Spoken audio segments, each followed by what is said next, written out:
ବାପାଙ୍କ ପାଇଁ ପଦୁଟିଏ କେବେ ଭୁଲିବାର ନାହିଁ।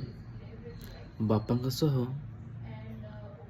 ରାସ୍ତାରୁ ଗୋଡ଼ି ଗୋଟେଇବା, ସାଇକେଲରେ ମଝିରେ ପକେଇ ଗୋଡ଼ି ବସ୍ତା ଗଡ଼େଇ ଗଡ଼େଇ ଆଣିବା, ବଙ୍ଗାଳୀ ଘରୁ ଧୁରୁମୁଷ ମାଗି ଗୋଡ଼ିକୁ ସମାନ କରିବା, ବାପାଙ୍କ ପକେଟରୁ ପଇସା ନେଇ ଲୁଚିକି ଆଇସ୍କ୍ରିମ୍ ଖାଇବା, ମୁଣ୍ଡା ସାହିରୁ ଲୋକଙ୍କୁ ଡାକି ଘର ମାଟି ଚକଟେଇବା, ପଇସା ବଞ୍ଚେଇ କ୍ୟାମେରାଟା କିଣି ବାପାଙ୍କଠୁ ଗାଳି ଶୁଣିବା କେବେ ଭୁଲିବାର ନାହିଁ।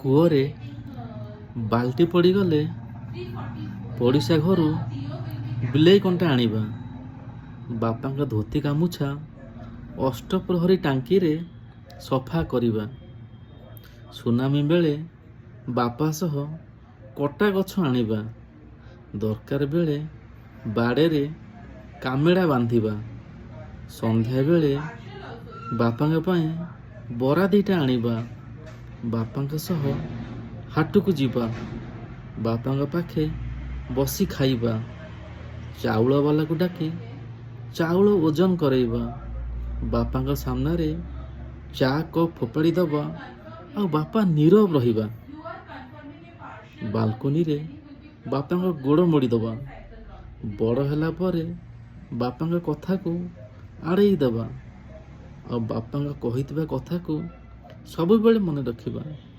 ଏସବୁ ଭୁଲିବାର ନୁହେଁ। ଜୟ ଜଗନ୍ନାଥ।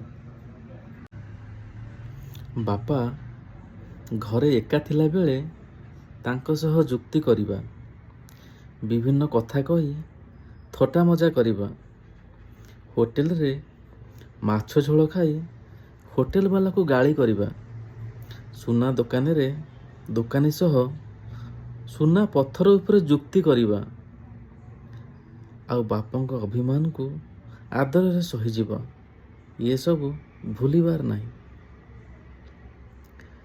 ଦେହ ଖରାପ ବେଳେ ହଠାତ୍ ପହଞ୍ଚିଯିବା, ମେଡ଼ିକାଲ ନେଇ ରାତି ସାରା ଜଗି ରହିବା, କରୋନା ବେଳେ ବାପାଙ୍କ ସହ ମହାମାରୀ ଉପରେ ଆଲୋଚନା କରିବା, ଚୁଟି କାଟିବା ସମୟରେ ମୁଣ୍ଡକୁ 10 ଥର ଆଇନାରେ ଦେଖିବା, ଟଙ୍କା ଦେଲା ପୂର୍ବରୁ ନିରିଖେଇକି ଗଣିବା, ଏସବୁ ଭୁଲିବାର ନୁହେଁ।